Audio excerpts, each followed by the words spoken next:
Hello friends, कैसे हो आप सब। आई होप आप सब स्वस्थ होंगे। अगर आप चैनल पर नए हैं तो आप चैनल को सब्सक्राइब करें और आपने इसका पहला और दूसरा पार्ट नहीं देखा है तो जाकर देखिए। तो चलिए इस कहानी का तीसरा पार्ट शुरू करते हैं। विकास और मनोज के हैरेसमेंट से परेशान होकर सुहानी ने अपनी आवाज़ उठाई, लेकिन अब उसके ऑफिस में कहानी में अब तक सुहानी अपने घर की समस्याओं के कारण परेशान होती है। उसके लिए ज़रूरी है कि वो नौकरी करती रहे, लेकिन जिस तरह के हालात ऑफिस में उसके सीनियर्स ने बना रखे हैं उनके कारण सुहानी का ऐसे काम करना मुश्किल हो रहा था। एक बार नाइट शिफ्ट के दौरान मनोज नाम के सीनियर ने उसे हाथ लगाने की कोशिश कर दी। ऐसे में दूसरे डिपार्टमेंट की एक लड़की उर्वशी ने उसे कुछ सलाह दी और अब जानिए आगे। सुहानी अपना आपा खोकर बोले जा रही थी।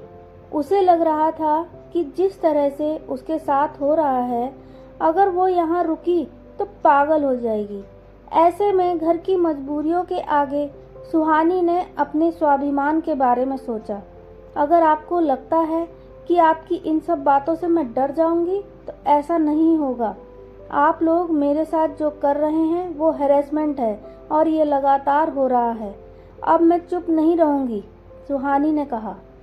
तुझे जो करना है कर ले, आज ही तेरी शिकायत करते हैं हम, फिर देखना तुझे कैसे नौकरी से निकाला जाता है, विकास ने कहा।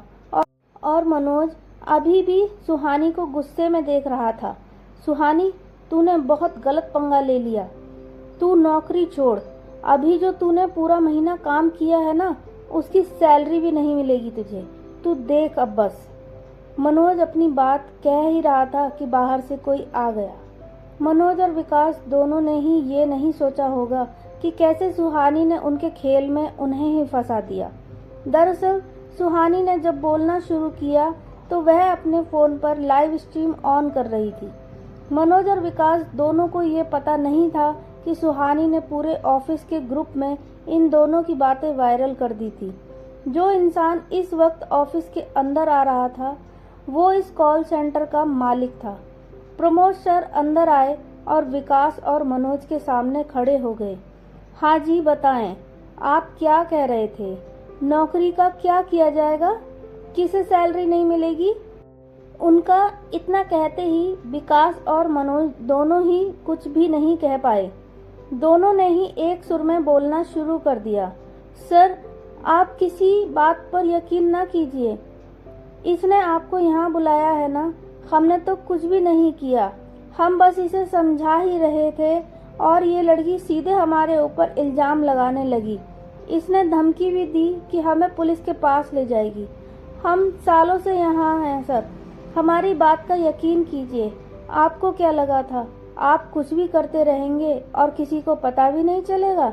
आपकी सारी बातें पूरे ऑफिस ने लाइव स्ट्रीम पर सुन ली हैं। मैं तो आ गया हूँ, HR हेड भी आते ही होंगे। अब आप दोनों की रिपोर्ट मैं बनाने वाला हूँ, प्रमोद सर ने उन दोनों से कहा। सुहानी, मुझे माफ़ करना कि मैं अपने ही ऑफिस में लड़कियों की सिक्योरिटी के लिए कुछ नहीं कर पाया। ये मेरी चूक है और इसे अब मैं ही सुधारूंगा। तुम इतने समय से इतनी परेशान थी तो तुम्हें इनकी शिकायत करनी चाहिए थी। हमारे ऑफिस में पॉज कमेटी भी तो है, तुम उसका फ़ायदा उठा सकती थी, प्रमोद सर ने कहा। सर, उस कमेटी का एक मेंबर खुद विकास है। हमारे ऑफिस में आज तक एक भी केस ऐसा नहीं आया जहां किसी को सेक्सुअल हैरेसमेंट के खिलाफ बनी इस कमेटी से सज़ा मिली हो। सर, मेरे डर की वजह मेरी मजबूरियां थी, लेकिन भला किसी लड़की को ऑफिस में काम करने के लिए इतना डरना क्यों पड़ रहा है? आप खुद सोचिए कि ऐसी कमेटी का क्या मतलब अगर किसी का कोई फ़ायदा ही नहीं होता। आज उर्वशी ने मुझे हिम्मत दी तो मैं ये लाइव स्ट्रीम कर पाई और आप यहाँ आए। पर क्या कोई सोचता है कि रोज़ाना आपके ऑफिस में काम करने वाली लड़कियों की क्या हालत होती है? सुहानी ने अपने मन की सारी बातें कह दी। इतनी देर में एचआर हेड भी वहां आ गए। विकास और मनोज को तत्काल रूप से ऑफिस से निकाल दिया गया था। सुहानी ने उर्वशी का शुक्रिया किया और सारे प्रोसेस पूरे किए। आधिकारिक तौर पर उन दोनों के खिलाफ शिकायत भी दर्ज कर दी थी। आज जिस तरह से सुहानी ने अपने लिए कदम उठाया था वो तारीफ के काबिल था। ऐसे ही न जाने कितनी लड़कियां अपने साथ हो रहे शोषण का जवाब नहीं देती हैं और रोजाना सहती हैं, लेकिन ये सही नहीं है। अगर आपको अपनी आवाज़ उठाने वाली ये कहानी अच्छी लगी हो तो इसे शेयर ज़रूर करें। धन्यवाद।